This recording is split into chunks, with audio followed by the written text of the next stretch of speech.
We have something coming out. Look at this. That looks kind of strange. I feel like I need a brush. Look at this. I feel like I need a brush. It's creaking. This can't be right. That's too narrow. This doesn't really look like I thought it was going to. Welcome back, everybody. Now today I'm back with an automatic pasta maker. I saw this one going around on Instagram. Supposedly all you have to do is throw in some ingredients and it does the rest. But does it really work? Let's find out in today's video, starting with the unboxing. Let's crack open this Philips pasta noodle maker. I paid $99.95 for this. Currently has a 4.3 star rating on Amazon with over 1,800 reviews. Also on Amazon's Choice. Brush of some sort. Not sure what that is yet. Not sure what that is either.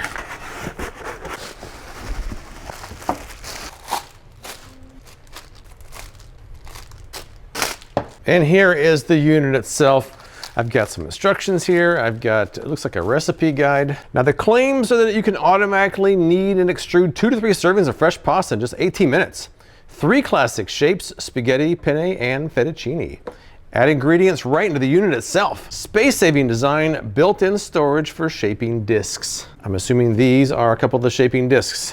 Most people online who liked it said it was easy to use and does in fact make tasty pasta in just minutes. Not a lot of cons really. Some people said it wasn't very durable. Some people said it was not easy to clean. I'm gonna read these over, clean this off, and then get started. All right, so I washed this off, I read over the instructions, and I watched their instructional videos. It's kind of funny reading the instructions. It seemed kind of difficult. Watching the video, it seems kind of easy. But let's go with the parts as I reassemble this after washing it off. First up, the mixing paddle. I'm just gonna kind of rest in there. We have the squeezing bar that goes to the squeezing tube, and then we insert that. Now we pick one of our 3 shaping discs. We have penne, spaghetti, and fettuccine. I'm gonna go with spaghetti, go with the classic air.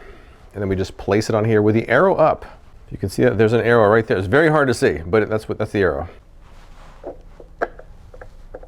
Now we have the shaping disc holder, which screws on just like this.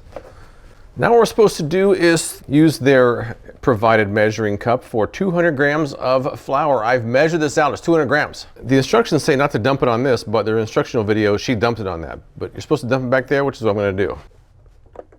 Now what you're supposed to do is add the lid, snaps in place. Now we're supposed to turn on before we add any liquid and press the button.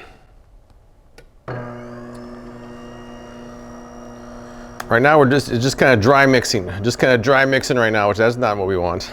We got to add some liquid there. Next up, we take their included cup, add egg, and then fill it the rest of the way until it's 80 grams, and then just mix it up right there in the cup. That's what they say to do. That's what they say to do. That's what I'm doing. So now we're supposed to pour our liquid right in here. And they say to do it slowly. Here we go, pouring the mixture slowly into the top of the unit.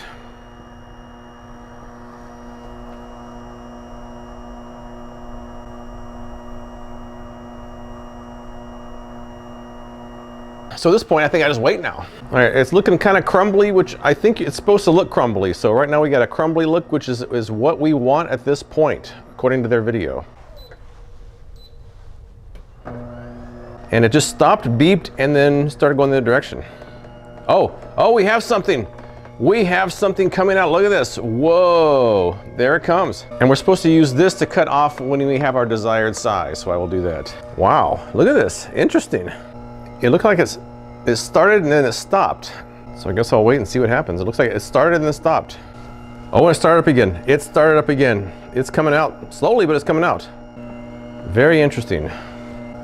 Now we're supposed to use this to kind of cut it off with. Let me try cutting it off a little bit. Seems like it picked up the pace a little bit here. And it's certainly oddly satisfying. It is oddly satisfying to see this come out of here. I'm gonna cut another strand of this. Cut some more here. I feel like I need a brush. Look at this. I feel like I need a brush. It's coming out at a pretty good clip now. It kind of started, then stopped, and then started up again, but it seems like it's on a roll now. I gotta cut some more.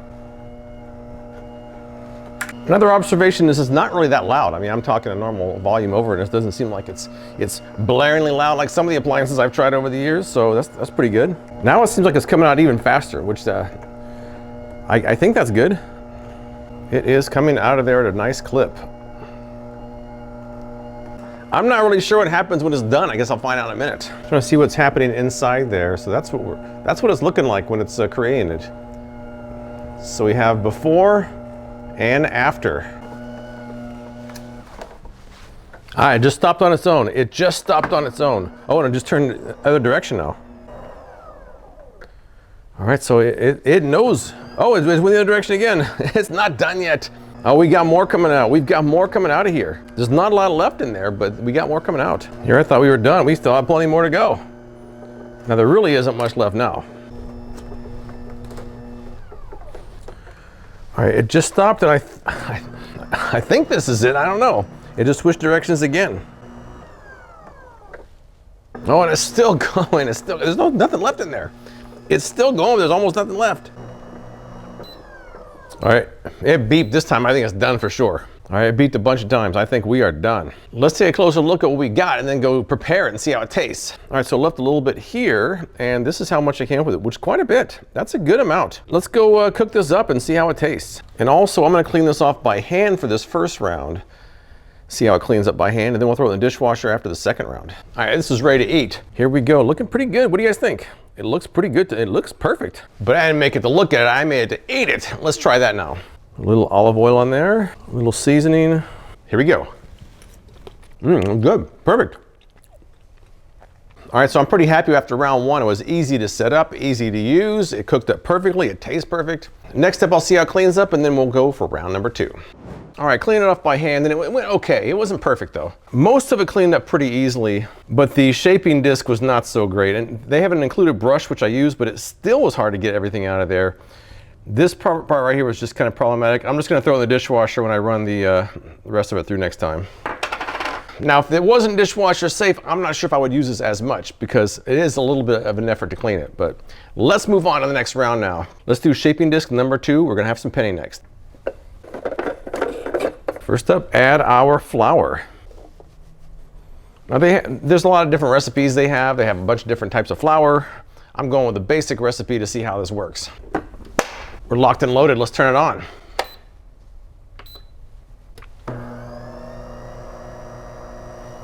All right, here we go. Now it's time to add our liquid. Once again, we're up to the 80 mark on this measuring cup. And here we go, slowly pouring it in. All right, about 2 minutes in, it just stopped and reversed. So now we should start having something come out of here. Oh yeah, we do. Now the spaghetti, it seemed like the first little bit wasn't that useful, but then it kind of took shape, so to speak. Just like last time, a little bit came out and then stopped, and then it continued to go, and then I'm assuming after that, we'll start getting the real thing here. I'm gonna get rid of this.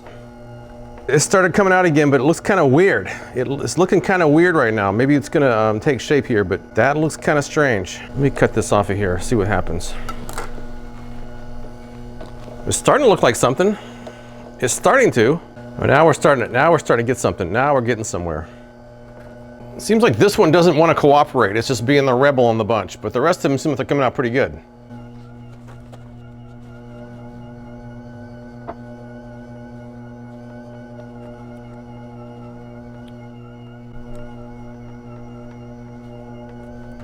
It's not quite the shape I expected. It's a little bit different, but that doesn't mean it won't taste good, but it's just not quite the same shape I expected. All right, we're done. Now this is kind of interesting. Let's take a closer look at this. It doesn't quite look like I expected. Now the first little bit looked like this. I kind of separated it because it seemed like it has to kind of get started before it really looks right. I kind of experimented with different lengths because I wasn't really sure. It doesn't quite look like I expected. It almost looks like an elbow macaroni in some respects, but so I tried some longer ones, I tried some shorter ones, I tried straightening some out, I tried leaving them, so we're gonna have a whole variety of them. So let's cook these up and see what happens. Let's take a look at the final product now, shall we? I mean, that's not visually what I wanted, but let's take a taste and see if it tastes right. Here we go. My nice curled penne pasta. Taste number two. Now, I'm not really sure what I could do differently about the shape because that curl is gonna come out no matter what.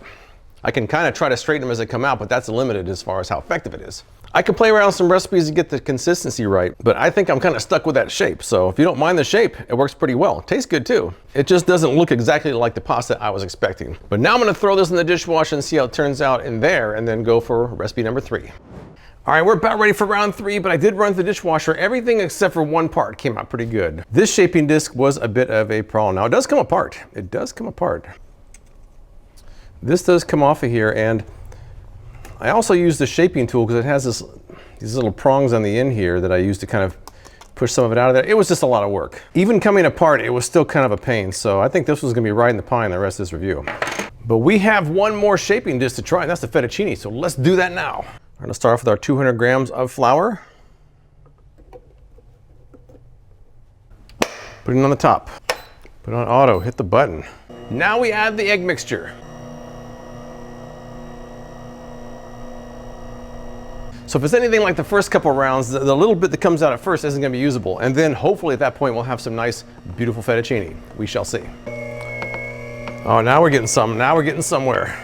There's a lot of creaking going on this time, which I didn't hear the first two times. It's creaking. But this is just the initial few bits that don't usually turn out right. Take that off there. It was about 3 minutes before that first bit came out. And now we're still waiting for the rest of it to start flowing out of here. I've got a little bit of something coming out of here. At the almost 6 minute mark, it's starting to do something. It's starting now. We're 6 minutes, it's starting to do something. Let me get rid of this a little bit here. Start fresh. They're very narrow. Is that even right? This can't be right. That's too narrow. Maybe it hasn't really started up all the way yet.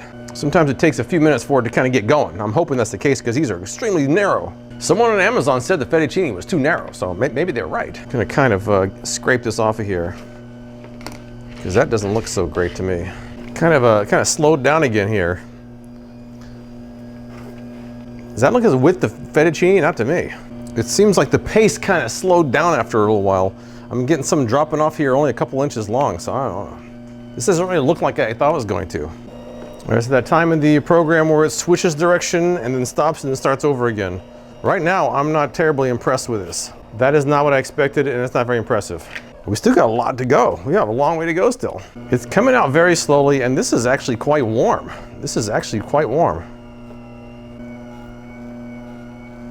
I added a tiny bit of water to see if that affects the texture, because right now the texture doesn't look so good. Let's see. Well, adding the water, it's not quite as crumbly. It seems like they're staying together a little bit better, even though I measured out there 80 grams of liquid.